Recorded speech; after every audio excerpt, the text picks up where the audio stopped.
Bonsoir à toutes et à tous et bienvenue dans les Jeudis de la formation. Nous répondrons à toutes vos questions dans la deuxième partie de cette émission. Après un infarctus du myocarde, la prévention cardiovasculaire secondaire est primordiale dans la prise en charge du patient.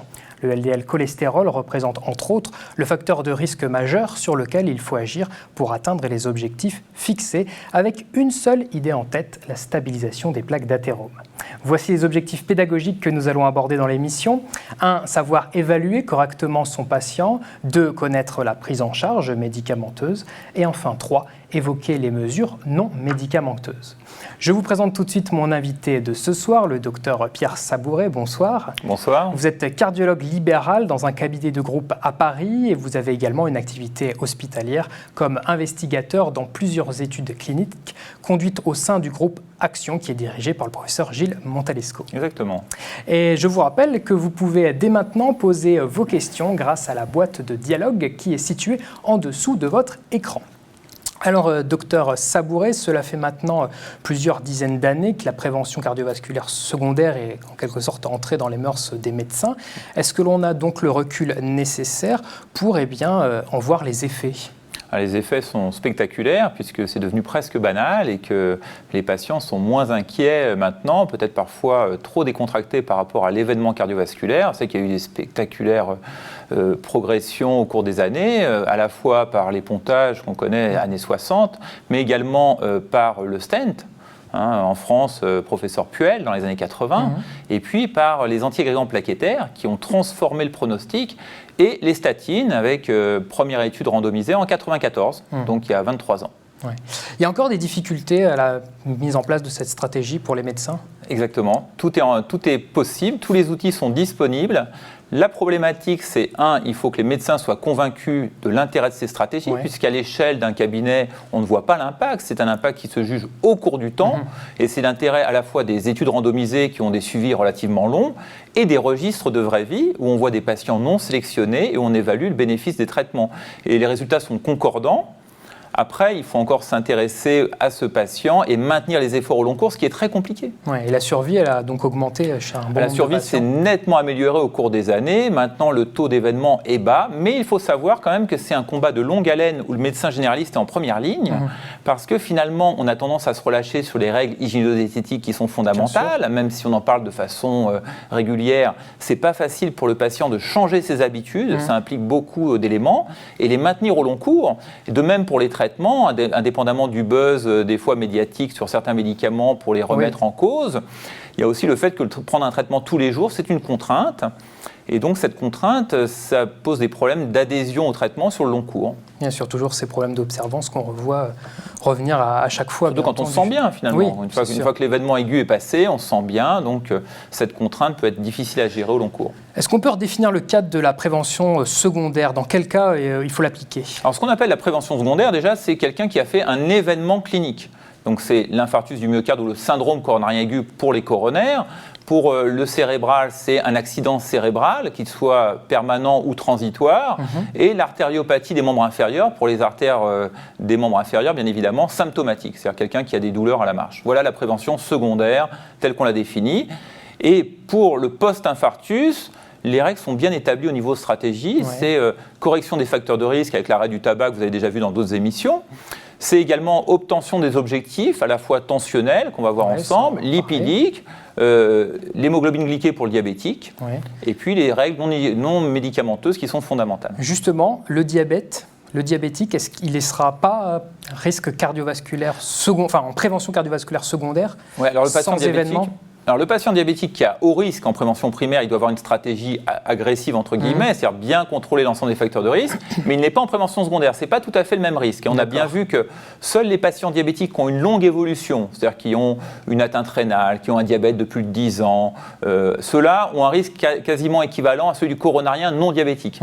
Mais le diabète, que ce soit en prévention primaire ou secondaire, aggrave le risque. Mais ce n'est pas la même chose d'avoir fait un infarctus ou un AVC et d'être en prévention primaire. Et donc ce patient diabétique, c'est redoutable parce que le diabète, comme vous le savez, est une maladie qui touche l'ensemble des artères, à la fois les atteintes microvasculaires et macrovasculaires. Et donc ça fait des atteintes sur les coronaires qui sont souvent diffuses, avec des atteintes de microvasculaires, des réseaux en arbre mort, donc des revascularisations plus compliquées, des atteintes polyartérielles, c'est-à-dire qu'ils peuvent être artériopathes, aussi ils peuvent avoir une néphropathie ou une atteinte carotidienne assez fréquente chez eux. Est-ce que la composition des plaques est différente, par exemple, chez un diabétique par rapport à quelqu'un Alors qui les ne l'est plaques pas sont souvent, oui, ça touche plus souvent les petits vaisseaux, la microcirculation. Les atteintes sont plus diffuses, puisqu'il y a une combinaison diabète, dyslipidémie, hypertension et tabac s'ils fument. Et donc ça fait des lésions beaucoup plus complexes et plus diffuses.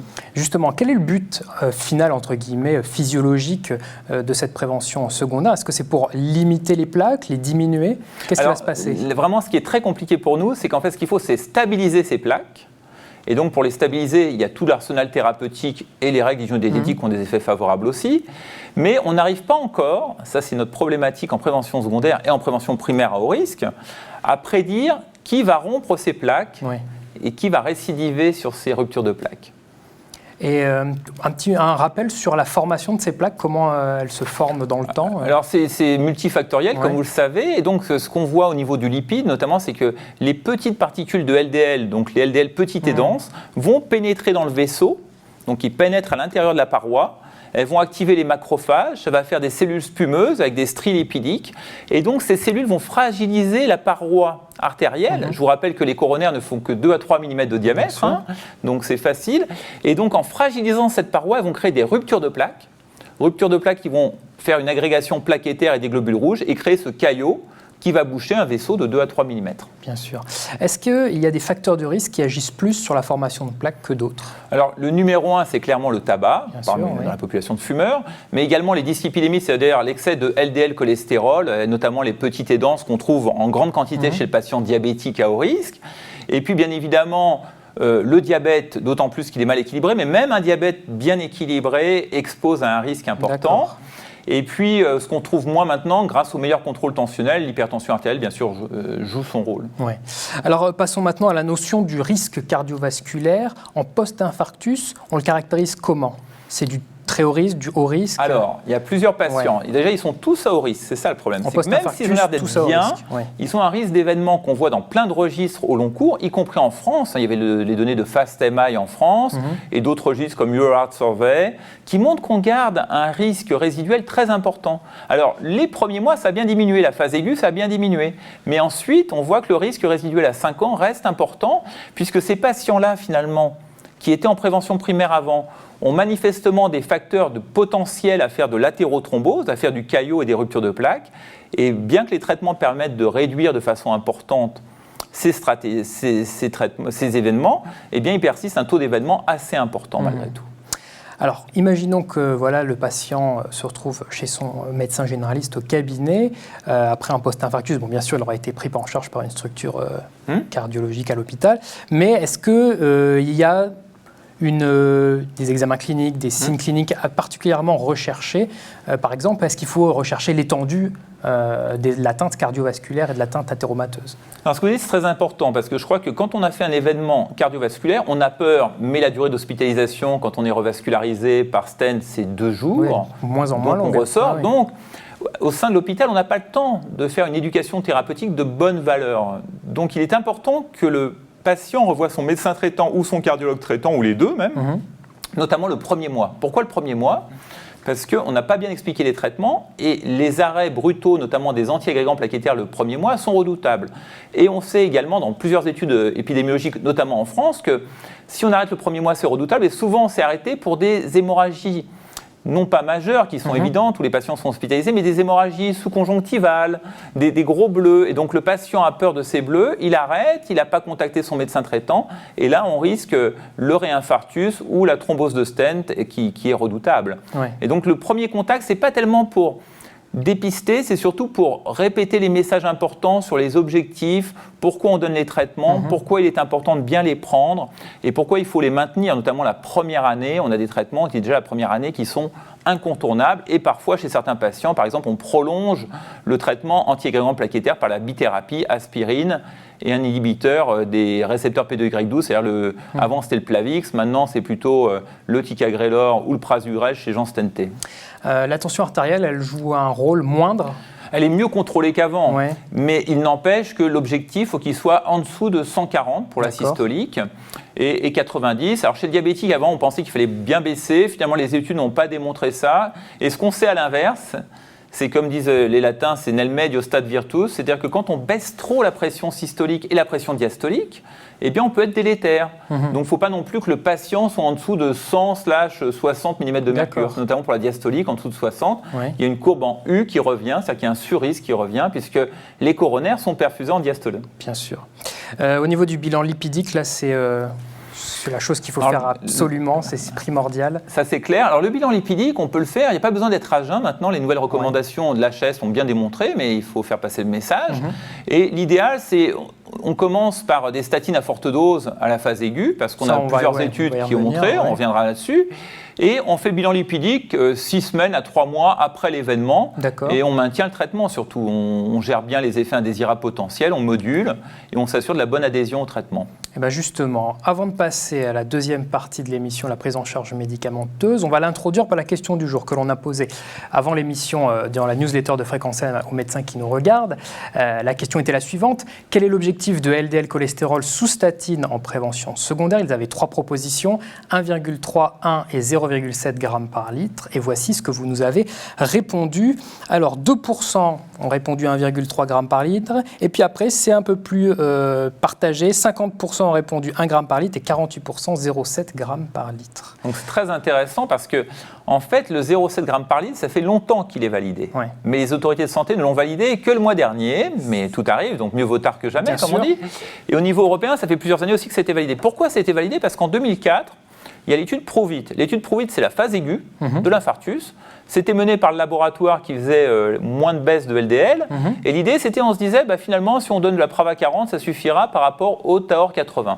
Et cette étude a montré que finalement, quand on était en dessous d'un gramme, ce qui était le cas dans les recommandations précédentes, on avait un bénéfice. Le groupe Pravastatine était à 0,95. Mais quand on est à 0,62, en l'occurrence sous Atorva 80, on réduisait les événements cardiovasculaires majeurs de l'ordre de 18%. Donc, en dessous de 0,7, ça vient de là. Ce n'était pas des études objectives, mais on sait que le groupe qui arrivait en dessous de 0,7 allait mieux que celui qui était en dessous d'un gramme. Donc le 0,7 a été validé depuis pas mal de temps, donc il faut être en dessous de 0,7. Cependant, on sait tous que c'est parfois compliqué chez des patients qui ont des hypercholestérolémies familiales, qui étaient à plus de 2 grammes. Donc l'ensemble des recommandations dit on essaie d'aller en dessous de 0,7, ou on essaie au moins de baisser d'au moins 50% par rapport au niveau initial. C'est-à-dire que celui qui a 2 grammes de LDL cholestérol, on essaie de l'amener à 1 gramme, même si on n'arrive pas en dessous de 0,7. Comme disent les Américains, lower is better. Alors lower is better, ça c'est clair maintenant. Et il y a 2 autres études après PROVIT qui ont montré, c'est que IMPROVIT qui est statine plus ezetimibe, à 0,55 on fait moins d'événements. Et la dernière étude avec des inhibiteurs des PCSK9, c'est-à-dire des piqûres qu'on fait tous les 15 jours et qui baisse le LDL cholestérol de 50 à 70% en complément des statines, donc ce n'est pas à la place pour l'instant, eh bien on se retrouve avec des taux à 0,30, donc le taux optimal, on verra ensuite, et on fait moins d'événements cardiovasculaires, moins d'infarctus et moins d'AVC chez des patients coronariens. Alors je vais vous poser exprès une question un petit peu stupide, mais pourquoi on ne viserait pas un cholestérol à 0 ? Alors, pas 0, parce que le cholestérol est fondamental pour les cellules. Bien sûr. Et donc, ce qu'on voit, c'est que les LDL récepteurs, ils sont saturés à 0,30 g par litre.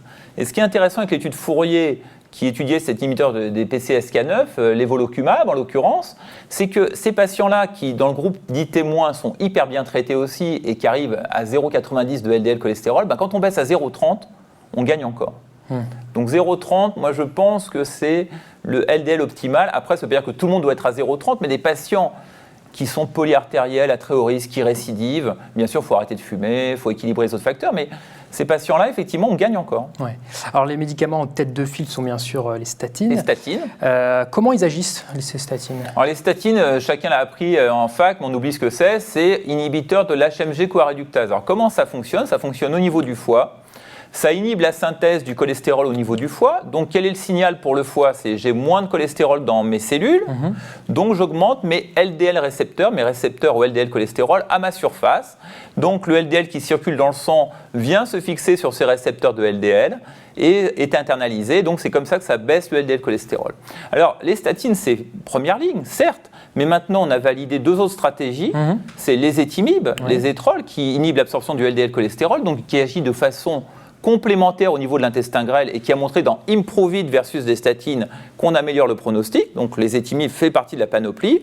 Et pour l'instant, on n'a pas encore le prix, mais il y a l'évolocumab qui en piqûre tous les 15 jours, réduit de 50 à 70% le LDL cholestérol selon les patients, leur réponse, et on gagne encore sur les infarctus et AVC, et on verra les autorités de santé quelles indications elles retiennent pour cette molécule. Ouais. Alors justement, on va revenir sur la stratégie adoptée. On commence quoi? On tape d'emblée fort au niveau des doses, en les statine. habitudes, voilà. Alors c'est pas tellement la dose qui compte, c'est l'amplitude de baisse. Mais cette amplitude de baisse, elle est obtenue avec des fortes doses de statine, en l'occurrence l'atorvastatine dans l'étude Pruvit, mais aussi avec la rosuvastatine à forte dose, et avec la combinaison dans Impruvit, statine plus ezetimibe. Mais on tape pour l'instant par habitude par atorvastatine. Donc les ezetimibe aussi, on peut le mettre dès le début? On peut le mettre dès le début, puisqu'on a Impruvit, donc c'est une alternative. Et au niveau des effets secondaires? Effets secondaires, les statines, ce qui fait la tolérance, c'est la dose. Ouais. Donc en fait, la torvastatine dans Pruvit, c'est génial, sauf qu'à 3 mois, dans les registres, il y a 30 à 40% des patients qui prennent encore leur traitement à 80 mg. Donc il faut ajuster ces traitements, d'où l'intérêt du médecin généraliste le premier mois, à 3 mois, et 6 mois, 1 an. Je pense que ce sont en collaboration avec le cardiologue. Je pense que le cardiologue, c'est bien qu'il voit le patient le premier mois pour compléter, ajuster les traitements, les titrations de traitement, il y a les autres traitements aussi. À 6 mois pour voir un petit peu ce qu'on arrête, ce qu'on continue, et à 1 an, et puis après une fois par an, et le médecin traitant, bien sûr, pour être le coordonnateur et répéter les messages. Justement, quelles sont les raisons à l'échec d'un traitement par statine? Est-ce qu'il y a des résistances? Déjà, un traitement qui n'est pas pris. Oui, bien sûr. Et ça, c'est très important parce qu'on sous-estime l'observance, c'est un véritable enjeu. Et effectivement, avec les myalgies ou les tendinopathies, vous savez qu'il y a beaucoup de patients qui ont des myalgies et des tendinopathies dans la vie réelle sans prendre de statine. Oui, bien sûr. Avec, en plus, quand on fait un peu de buzz médiatique contre les médicaments, même s'ils sont tous génériqués pratiquement, eh bien, ça marche auprès du grand public. Et donc, en fait, il faut savoir gérer ces tendinopathies, c'est-à-dire qu'il faut bien que les patients s'hydratent, il faut vérifier toujours la TSH, parce qu'une dysthyroïdie, ça augmente ça. Il faut se protéger du froid quand on fait de l'exercice physique. Oui. Et puis, il faut adapter les doses, parce que finalement, c'est la place de l'ézetimibe, finalement, on peut la mettre d'emblée, mais en même temps, il y a des associations, on peut diminuer la torvastatine et mettre l'ézetimibe, et à ce moment-là, on gagnera encore 20 à 25% sur le LDL cholestérol, tout en diminuant la dose de statine et en maintenant un LDL bas. Et il y a des résistances qui peuvent apparaître à la statine? Alors, il y a un phénomène d'échappement qu'on voit au très long cours dans plusieurs études, puisque finalement, c'est des phénomènes de régulation contre-régulation. C'est-à-dire que, comme vous diminuez la synthèse au niveau du cholestérol hépatique, finalement, au bout d'un moment, l'absorption digestive du LDL cholestérol augmente. D'où l'intérêt, par exemple, de l'ézetimibe en complément, puisque ça inhibe l'absorption. C'est ce qu'on voit dans plusieurs études, mais en pratique clinique, si on maintient le traitement au long cours, on a très peu de remontée de LDL cholestérol. Oui. Alors, vous parliez également tout à l'heure des inhibiteurs de PCSK9. C'est quoi leur mode d'action? Alors, c'est prometteur. Là, ça agit au niveau du foie, mais ça n'est pas une statine. C'est encore complémentaire aux statines. Alors, je n'ai pas de schéma à vous montrer, c'est un peu plus complexe. C'est des inhibiteurs des PCSK9, c'est-à-dire que les PCSK9, finalement, internalisent le cholestérol, ça va être dégradé, et puis après, les récepteurs reviennent à la surface. Et donc, ces inhibiteurs des PCSK9 inhibent la dégradation des LDL récepteurs, et donc augmentent eux aussi leur expression au niveau hépatique, mais de façon différente des statines, comme on l'a bien compris. Donc, les 3 molécules sont complémentaires, c'est-à-dire que statine, ezetimibe et inhibiteur des PCSK9 ont des actions complémentaires. Alors justement, que disent les études sur l'efficacité de ces inhibiteurs? Alors ces inhibiteurs, il y a une étude qui est publiée, là en mars, étude Fourier dans le New England, donc quand même une belle référence. Donc des patients coronariens ou en post-AVC et un peu d'artériopathe, et on voit qu'on réduit, avec un LDL à 0,30 dans le groupe actif, on réduit les AVC et les infarctus de façon significative, de l'ordre de 20%. Et plus on continue le traitement, parce que l'étude a été arrêtée à 2 ans, parce qu'il y avait un bénéfice déjà, mais ça valait la peine pour des patients coronariens de voir ce qui se passe au-delà. Et cette étude, on voit déjà, quand on prolonge au-delà de la première année, le bénéfice augmente. Donc c'est très prometteur. Après, il y aura le prix à négocier, parce que fabriquer un inhibiteur des PCSK9, c'est des anticorps monoclonaux. Et ça coûte beaucoup plus cher que de fabriquer des comprimés. Et alors, ce qui est important pour nos médecins généralistes qui ne sont pas encore familiarisés, c'est qu'il n'y a pas de réaction allergique avec ces produits. Ça ne passe pas la barrière hémato-méningée. Et il y a une étude complémentaire qui montrait qu'il n'y avait pas de déficit des fonctions cognitives avec ces molécules. Leurs indications, parce que là, pour l'instant, c'est uniquement consacré à l'hypercholestérolémie familiale. Donc, on ne peut pas les utiliser en... Pour l'instant, non, parce que de toute façon, on n'a pas le prix. On peut les utiliser de façon compassionnelle chez des gens qu'on estime à très très haut risque. Et à ce moment-là, mais c'est juste les gens qui ont été inclus dans les études, c'est particulier. Et par contre, je pense que dès qu'on aura le prix, il y a le prix dans d'autres pays, dans tous les pays d'ailleurs d'Europe, on a le prix. Donc j'espère qu'on va l'avoir rapidement. Et ces patients-là, c'était des patients coronariens ou post-AVC ou artériopathes, donc surtout des coronariens. Donc moi, je pense que chez des coronariens au risque, c'est-à-dire des patients qui sont polyartériels, qui ont du diabète, qui ont une atteinte rénale, qui ont récidivé, qui ont fait une récidive d'infarctus sans tabagisme, bien sûr, ben, ces patients-là pourraient bénéficier de ces traitements. Alors pour finir cette partie sur les médicaments, il ne faut pas oublier non plus tous les autres médicaments, les antiagrégants plaquettaires. Fondamental, parce que les antiagrégants plaquettaires, ça bouge beaucoup. C'est-à-dire que pour le médecin généraliste, il peut être perdu, parce qu'en fait, c'est presque un menu à la carte. C'est-à-dire que les deux majeurs, c'est le prasugrel chez les gens qui ont été stentés, et le ticagrelor, c'est Brilique, chez tous les types de syndrome coronarien aigu, devant le Plavix. C'est supérieur au Plavix, les deux. Et ça, pour une durée d'au moins 1 an. Cependant, on peut, avec les stents de dernière génération, raccourcir la durée à 6 mois si le patient a des nuisances bleeding, c'est-à-dire des hémorragies qui sont gênantes et qu'on a des problèmes d'observance. On peut raccourcir cette durée, ou un patient qui a fait une hémorragie majeure, bien évidemment, sans que ce soit un surrisque de thrombose. Et pour les patients à très haut risque, on a envie de prolonger. C'est-à-dire qu'il y a une étude qui s'appelle Pegasus, où le Brilique est prolongé avec l'aspirine et ça réduit les infarctus et les AVC. Donc c'est quand même très très intéressant. Donc c'est un menu à la carte en fonction des profils patients. Ouais. L'aspirine, pour l'instant, reste incontournable, mais il y a des études qui essaient de se passer de l'aspirine. Mais il faut savoir que ça ne coûte pas cher, l'aspirine, et que globalement, il y a plusieurs mécanismes qui ont montré que c'était efficace. Donc pour l'instant, on garde l'aspirine clairement en maintien au long cours, et des stratégies qui sont en train d'évoluer en fonction des profils patients. Et au niveau des anticoagulations, qu'est-ce que... Alors, en sachant qu'on a quand même 10% des patients qui font de l'arythmie, et qu'il y a plusieurs études en cours, l'idée, c'est de se dire... les trois ensemble, c'est-à-dire les 2 antiagrégants plaquettaires et l'anticoagulant, le plus court possible. 1 mois ou 3 mois si on juge qu'il y a un risque ischémique très élevé. Et ensuite, quand on fait de l'arythmie, et que même si on a eu un stent, au bout d'1 an, un consensus d'experts, parce qu'il n'y a pas de grosses preuves, dit un anticoagulant seul. Ouais. Alors, on va passer à la 3e partie de l'émission, mais juste avant, je vous rappelle que l'on attend vos questions et on y répond dans moins de 10 minutes. Alors, la première notion phare quand on parle de dispositions non médicamenteuses, c'est l'activité physique. Ça, tout le monde en parle. Mais après un infarctus, c'est peut-être un petit peu difficile. Quelles sont les précautions à prendre quand on veut remettre son patient au sport, entre guillemets, je ne vais pas utiliser le mot sport, mais à l'activité physique. L'activité physique, oui, c'est très bien. Alors l'activité physique, elle est fondamentale. Une fois qu'on a dit ça, comment fait-on ? Bien sûr. Eh bien, on va se dire, bah oui, les patients, ils sont en surpoids, ils sont âgés. Non, on appelle l'activité physique, justement. Alors, il y a plusieurs points. C'est, il faut encourager la réadaptation cardiaque. La réadaptation cardiaque, c'est une recommandation de grade 1A, donc c'est un bon niveau de preuve. Et il y a des accès plus ou moins faciles selon les régions. Il y a des régions en France qui sont très proactives. Il y a des régions où il y a plus de difficultés pour la réadaptation cardiaque. Vous savez que cette réadaptation n'est pas forcément en hospitalisation, elle peut être ambulatoire. D'accord. Et donc cette réadaptation, elle est fondamentale, 1, pour l'adhésion au traitement, 2, pour répéter les messages de réadaptation, et 3, pour augmenter le moral des patients. Les patients sont souvent déprimés, ils pensent qu'ils sont plus capables de faire des efforts. Eh bien, ça peut permettre de quantifier leurs efforts, de leur mettre un programme de réadaptation progressive chez des gens qui étaient souvent pas forcément entraînés, et de reprendre confiance en eux, sur les activités. Donc je pense que c'est très bien. Et en plus, ça peut permettre de détecter une ischémie résiduelle. Un patient qui avait des lésions diffuses, la repermélisation était incomplète, et ben là, ça permet de dire, bah non, il n'y a pas de souffrance du muscle cardiaque, vous pouvez reprendre en toute confiance, donc il faut l'encourager. À partir de quel délai on fait cette réadaptation ? Le plus tôt possible, ça dépend un peu du profil patient, mais le plus tôt on les remet en marche, mieux c'est, à la fois pour le muscle, parce que c'est qu'au niveau périphérique, c'est important que les muscles travaillent, donc c'est la musculation douce qui est faite en complément d'exercices isométriques et de fractionner aussi pour que ce ne soit pas ennuyeux, parce qu'il faut que la réadaptation soit un peu fun, et donc c'est très très bien que ces gens-là passent par là, et ça peut être, je vous dis, en ambulatoire. Oui, du coup, on s'adresse à qui pour... Maximum de patients, alors on réserve souvent aux patients jeunes, mais je trouve que c'est très important aussi pour la reprise de confiance de gens qui restent assez actifs, de les remettre un peu en piste.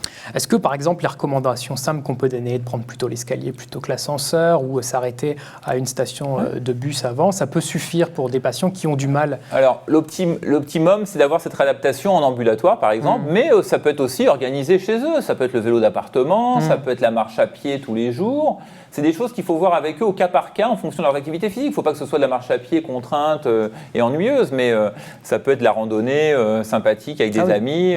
Et l'important, c'est qu'il y ait du plaisir aussi. Il ne faut pas que ce soit simplement de la contrainte en se disant c'est bon pour ma santé parce que ce n'est pas maintenu. Ouais. Donc c'est important de garder un programme qui se maintienne au long cours parce que le bénéfice est là au long cours. Ouais, et puis aussi l'éducation pour dire, voilà, dès que vous avez un symptôme inhabituel ou une reprise, par exemple, d'un essoufflement, là, il faut, ou une douleur. Ça, c'est clair, voilà. Ouais.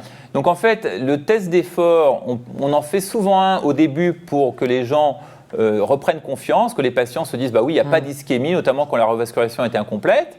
Et puis, par contre, ce n'est pas systématique. Donc, actuellement, dans les recommandations européennes, ou l'HAS aussi, on dit test d'effort chez des gens qui ont des symptômes, pour voir ce qui se passe. Est-ce que c'est des langors ou est-ce que c'est de l'angoisse ou est-ce que c'est d'autres pathologies qui donnent des douleurs thoraciques.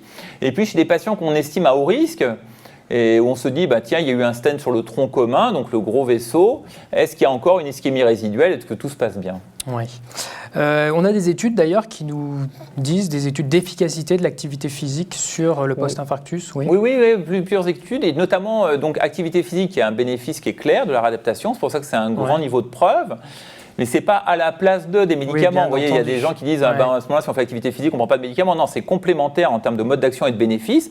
Et puis les règles hygiéno-diététiques, notamment de type méditerranéen, régime de type méditerranéen, ça apporte des bénéfices aussi. Donc j'allais parler, vous m'en donnez l'occasion, de l'alimentation. Ça aussi c'est primordial, c'est souvent aussi difficile, c'est peut-être même plus difficile que l'activité physique de faire changer les habitudes alimentaires des patients. Changer les habitudes alimentaires, c'est très compliqué parce que vous savez bien qu'on voyait dans l'étude Monica qu'il y a un gradient et que finalement Strasbourg-Lille n'avait pas les mêmes habitudes qu'à Toulouse et qu'effectivement il y a tout un contexte non seulement personnel, mais familial, mais aussi de région. C'est-à-dire qu'on consomme, on a pris des habitudes alimentaires dans notre enfance et c'est très compliqué de les changer. C'est de longue haleine, c'est pour ça qu'il faut impliquer l'ensemble de la famille, la compagne ou le compagnon et les enfants pour arriver à avoir un régime qui soit accepté par le patient. Parce que ça ne peut pas être un régime contraint non plus, il faut que le patient fasse des choix alimentaires qui lui conviennent pour les maintenir au long cours. Et ce bénéfice, on parlait des statines, il est indépendamment de la baisse du LDL cholestérol, c'est-à-dire qu'il ne faut pas attendre. D'accord. Vous pouvez manger le régime méditerranéen ou la Lion Diet, ce que vous voulez. Un régime favorable, ça ne baisse pas énormément le cholestérol, ça baisse de l'ordre de 5 à 10%. Par contre, le bénéfice cardiovasculaire va bien au-delà, parce que tout ne passe pas par la baisse du LDL cholestérol, donc il y a un bénéfice sur les antioxydants, etc., qui est manifeste. Ouais. Et au niveau des facteurs nutritionnels, tous les nutriments qui vont agir justement sur ce risque, on parle des acides gras, mono, poly, vous pouvez nous rappeler un petit peu... Il faut favoriser les oméga 3, oméga 6, oméga 9. Il faut bien évidemment un régime riche en fibres, pauvre en graisses saturées. Et trouver un équilibre avec le patient. C'est une espèce de deal en répétant les messages, en voyant ce qui se passe, où sont les freins. Mais c'est vrai qu'il y a un bénéfice qui se maintient au long cours. Mais je crois pour certains médecins généralistes qui sont très axés sur la nutrition, ça ne remplace pas le bénéfice des statines ou d'autres traitements. C'est-à-dire que c'est du complémentaire.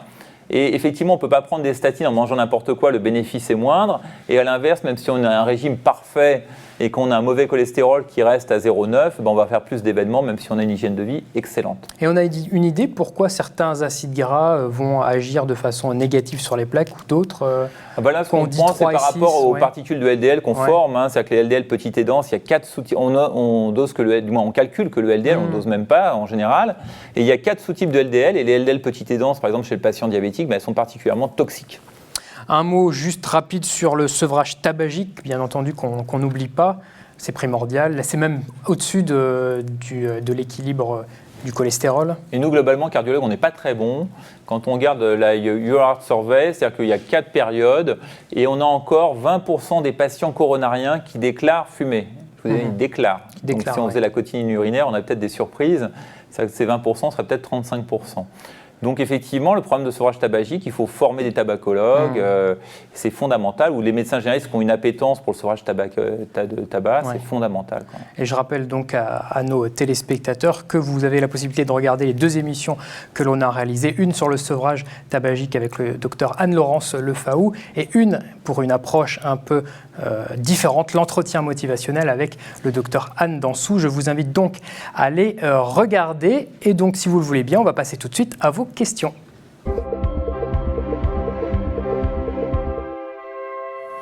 Alors, pourquoi n'a-t-on pas encore de médicaments qui permettent d'augmenter le HDL cholestérol ? Alors, ce qui est très intéressant, c'est que... On n'a pas du tout parlé du HDL. Non, ça tombe bien, on a une bonne question. Donc le HDL, c'est plus complexe parce que est-ce qu'on agit sur la bonne cible ? Parce qu'il n'aura pas échappé à ce médecin qu'il y a eu plusieurs médicaments qui remontaient le HDL cholestérol, le torcetrapib et d'autres médicaments, et dalcetrapib, et toutes ces molécules, donc plusieurs molécules, essayées dans des études randomisées, on remonte le HDL de 50%, bénéfice clinique nul. Ah bon ? Aucun intérêt. Pourquoi ? Parce que probablement, on n'agit pas sur les particules qui rapportent le cholestérol au foie, rôle du HDL. Donc, on agit probablement sur une fraction qui n'est pas utile au transport reverse du cholestérol. Donc, le HDL est étudié. Il y a encore d'autres études en cours. Il y a des molécules qui essaient de se développer pour agir sur le HDL. Mais actuellement, le seul moyen de bien remonter son HDL et d'avoir un bénéfice, c'est l'arrêt du tabac et l'activité physique régulière. Quand on dit activité physique, c'est au moins 2h30 par semaine. Et est-ce que, du coup, la stratégie diffère si on a un patient qui a un HDL cholestérol élevé ? Non, parce que quand on est en prévention secondaire, c'est plus en prévention. Donc ce qu'il faut garder, c'est de se dire, le patient qui est en prévention secondaire, il a fait un événement athérothrombotique, c'est pas tous les fumeurs, c'est pas tous les diabétiques, c'est pas tous les dyslipidémiques. Ça veut dire qu'intrinsèquement, il a du potentiel à faire de l'athérothrombose. Donc ce patient-là, même s'il a un HDL haut, il a fait un événement athérothrombotique. On sait que ce qui est efficace, même si tout passe pas par la baisse du LDL cholestérol, c'est baisser son LDL cholestérol profondément. Quelle est la place des nouveaux anticoagulants en prévention secondaire ? Est-ce qu'on fait une différence entre le Préviscan et les nouvelles molécules qui arrivent ? Alors, en prévention secondaire, déjà, c'est les antiagrégants plaquettaires. C'est pas l'arythmie, c'est pas la fibrillation atriale, c'est vraiment les anticoagulants. Je pense que c'était plutôt sur une question arythmie. Tout à fait. Donc, comme je disais tout à l'heure, on a 10% des patients, puisque nos patients se sont améliorés au cours du temps au niveau du pronostic, ils sont de plus en plus âgés quand ils viennent pour le premier événement ou pour la récidive. 10% ont une fibrillation atriale. Et donc, comme je l'ai dit, des études sont en cours. Les recommandations européennes qui sont disponibles sur Internet et qui sont gratuites, il n'y a pas besoin d'avoir des logins, des passwords, nous disent la triple, donc 2 antiagrégants et l'anticoagulant, ça peut être le Préviscan, ça peut être aussi les nouveaux. Les nouveaux aussi marchent bien, fonctionnent bien, ils font moins saigner en général. Et donc, 2 antiagrégants et l'anticoagulant, au moins 1 mois. On essaie de faire 1 mois. Sur le très haut risque ischémique, avec une arythmie, avec un chasse vasque élevé, 3 mois. Et au-delà d'1 an, on n'en a plus que 2, c'est-à-dire l'anticoagulant et l'aspirine le plus souvent, ou l'antiagrégant plaquettaire, thiénopyridine et l'AOD. Et au bout d'1 an, on maintient l'AOD seul, l'anticoagulant oral direct, ou l'anticoagulant classique, qui n'est pas le Préviscan d'ailleurs, qu'on prescrit en France, qui est plutôt la warfarine, donc la coumadine, en sachant que c'est un avis d'expert. Donc le niveau de preuve n'est pas très élevé. Et donc, bien évidemment, nous, on garde quand même un antiagrégant quand il y a, par exemple, eu un stent sur le tronc commun ou sur l'IVA proximal ou des stents sur des artères, sur des lésions diffuses. Mais c'est un avis d'expert, on attend, mais il y a des études en cours, il y a plusieurs études en cours. Il faut patienter. Qu'est-ce que le score calcique et faut-il le faire ? Alors, en prévention secondaire, non. C'est clair. Pourquoi ? Parce que prévention secondaire, on a fait un événement athérothrombotique. On a un score calcique souvent très élevé, ça n'a pas d'intérêt. En prévention secondaire. Par contre, c'est une très bonne question, parce que le score calcique, ce n'est pas une forte irradiation. C'est un examen qu'on peut obtenir rapidement. Et ça peut être très intéressant en prévention primaire, chez par exemple vos patients diabétiques. Vous avez des patients, une cohorte de patients diabétiques dans vos cabinets, vous dites, est-ce qu'il est à haut risque, est-ce qu'il n'est pas haut risque ? La durée du diabète ne suffit pas, l'hémoglobine glyquée, ce n'est pas forcément toujours parfait comme pour prédire. Eh bien, un score calcique, vous avez un score calcique qui est très très faible, ça veut dire qu'il y a un risque coronarien qui est faible. Un score calcique qui est élevé, à ce moment-là, ça veut dire qu'il faut faire d'autres investigations, des tests d'ischémie. On rappelle comment ça marche, comment on le pratique, on le fait ce score Donc c'est un scanner, une acquisition extrêmement rapide, ça prend très peu de temps. Et on voit dans la zone d'intérêt, c'est pas un scanner coronaire, on voit dans cette zone d'intérêt le taux de calcium qui est en regard des coronaires. Et en fonction du score, eh bien, on calcule ce score avec donc un logiciel, et donc il est inférieur à 100, le risque est faible. Au-dessus de 400, on commence à se poser des questions sur le test d'ischémie, et au-dessus de 800 000, je pense qu'il faut adresser au cardiologue. Est-ce que l'insuffisance rénale doit faire intensifier la stratégie thérapeutique en prévention secondaire ? En prévention secondaire, ce qu'on sait, c'est que l'insuffisance rénale, ça aggrave son risque, à la fois ischémique et hémorragique. Concernant les statines, on sait aussi que baisser profondément, en dessous de 0,7 clairement, peut-être au-delà pour certains, mais on n'a pas de preuve formelle, ça pourrait apporter un bénéfice. Et ce qui était intéressant, c'est sur les antiagrégants plaquettaires, parce que vous savez que l'insuffisance rénale, il est à plus haut risque thrombotique, mais aussi à plus haut risque hémorragique. Eh bien, quand on regarde Pegasus avec le Brilique et l'aspirine qui sont prolongés, eh bien, dans le sous-groupe très important des insuffisants rénaux, il y avait plus de bénéfices à prolonger la bithérapie aspirine-Brilique qu'à maintenir l'aspirine seule, puisqu'ils font beaucoup plus d'événements thrombotiques, 4 fois plus, à peu près 3 à 4 fois plus que d'événements hémorragiques majeurs. Très bien. Les fibrates ont-ils encore une utilité ? Alors, je crois qu'on ne peut pas être catégorique, c'est-à-dire que la place des fibrates en prévention secondaire, on peut dire qu'elle est marginale. Il reste quand même une place pour les fibrates, qui est les hypertriglycéridémies familiales. Mais comme vous le savez, les triglycérides, ça répond bien en dehors des hypertriglycérémies familiales, c'est alcoolo-glucido-pléthorodépendant.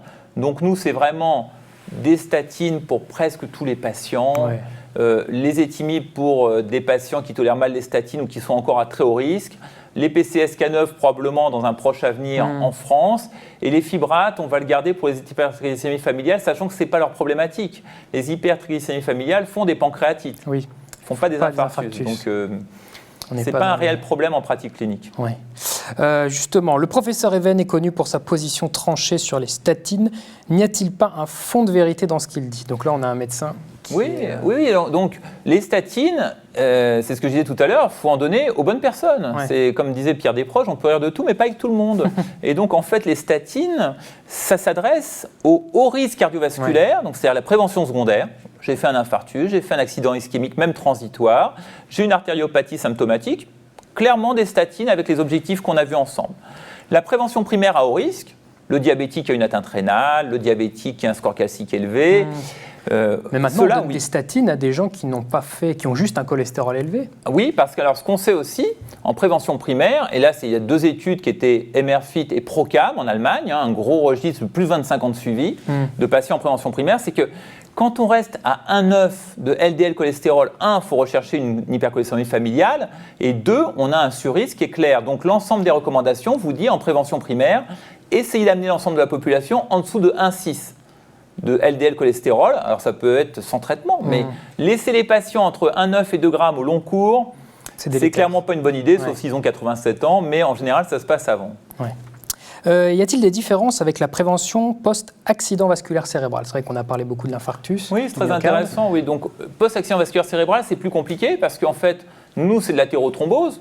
Eux, ils ont à la fois l'athérothrombose pour les carotides, les petits vaisseaux intracérébraux, mais ils ont aussi la fibrillation atriale, et puis ils ont les maladies des petits vaisseaux où ce n'est pas de l'athérothrombose. Donc, quand on prend de l'athérothrombose pure et dure, il y a l'étude Sparkle, qui était encore là avec l'atorva 80 mg, et on voit qu'avec l'atorva 80 mg, on se retrouve en dessous de 0,7 et on a un bénéfice. Donc, les AVC, on sait que l'AVC ischémique d'origine athérothrombotique, en dessous de 0,7, on gagne, et l'étude est avec une statine en l'occurrence. Et il faut peut-être aussi agir plus sur la tension artérielle ? Alors la tension, c'est un problème qui n'est pas résolu parce qu'ils ont fait des études à phase aiguë sur est-ce que je baisse beaucoup, quel est le seuil. On n'a pas de réponse formelle. Donc la tension, si on baisse trop, on crée la zone de pénombre autour de l'AVC, ça l'aggrave. Donc c'est compliqué l'AVC, c'est plus compliqué que l'infarctus finalement cardiaque parce qu'il y a cette zone de pénombre. Il y a le risque de transformation hémorragique aussi qui n'est pas anodin pour les AVC étendus, donc les AVC c'est plus complexe. Mais le LDL c'est en dessous de 0,7 aussi en prévention secondaire. Une dernière question, quelle est la place du lipidologue et est-il utile en prévention secondaire ? Les lipidologues, on les aime bien, donc on va dire qu'ils sont utiles. Alors, comme ils ne sont pas nombreux, c'est pas une espèce en voie de disparition, mais ils sont toujours très peu nombreux, mais excellents. Donc, je pense qu'il faut réserver l'avis du lipidologue à tout ce qui est, quand vous suspectez une hypercholestérolémie familiale, c'est-à-dire quand les patients se baladent justement en dessous d'un 9, et il y a des recommandations qui sont faites en France, qui sont très bien faites, ou qui sont en dessous d'un 3, qui sont au-dessus d'un 1,3 sous statine à dose forte, c'est-à-dire qu'il y a quand même un LDL qui est spontanément haut. Et donc, ces patients-là, en dehors de la thyroïde, il faut les adresser au lipidologue pour voir quelle est la meilleure stratégie. Mais vous avez déjà beaucoup d'outils à disposition. Ce qui est intéressant, c'est pour l'enquête familiale. Oui, parce que vous avez des patients qui ont un LDL très élevé alors qu'ils avaient un régime qui était excellent. Et on en voit tous les jours, j'en ai eu encore la semaine dernière. Eh bien, ces patients-là, il faut aller dire, vos enfants, on les dépiste, la fratrie, on regarde, et ça, c'est fondamental. Très bien. On arrive à la fin de cette émission. Quel est le message que vous voulez adresser aux médecins ce soir concernant ce sujet ? Eh ben, le médecin généraliste, pour moi, il est fondamental. Et ce n'est pas du tout quelque chose de politiquement correct que je dis. C'est-à-dire que c'est vraiment fondamental parce qu'il va coordonner le parcours de soins post-infarctus. Et donc, c'est très important que nous-mêmes, cardiologues, on lui donne un compte-rendu précis. Parce qu'il est important de savoir combien d'artères ont été touchées, est-ce que c'est des grosses artères, des petites artères, comment est la fraction d'éjection ventriculaire gauche, est-ce que ça se contracte bien ou est-ce qu'il a fait un gros infarctus, et puis la fonction rénale aussi pour qu'on puisse guider. Et nos objectifs, c'est-à-dire que pour les antigrégants plaquettaires, c'est complexe, c'est 1 an post-syndrome coronarien aigu, mais ça peut être plus d'1 an. Donc ça, il faut qu'on revoie, nous, le patient à 6 mois et 1 an, mais lui, il va coordonner tous les effets indésirables à gérer. Vous savez ce qu'on parlait des hémorragies un peu nuisibles, des nuisances bleeding, qui peuvent entraîner des arrêts. Donc lui, il faut qu'il rassure son patient, qu'il soit convaincu qu'il faut maintenir les traitements et qu'il n'écoute pas le professeur Even en prévention secondaire.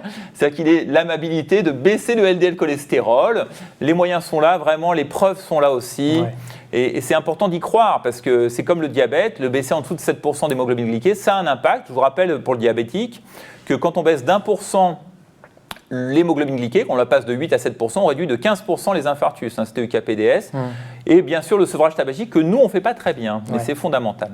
Très bien, merci beaucoup Pierre Sabouret d'avoir été avec nous ce soir. Merci à vous. Merci à vous de nous avoir suivis. Comme chaque semaine, je vous rappelle l'adresse mail des Jeudis de la Formation pour poursuivre la discussion, jdflemoine@gmail.com. Pour revoir toutes nos émissions, il suffit d'aller sur le site fréquencemédicale.com, mais également, vous le savez, sur la chaîne YouTube.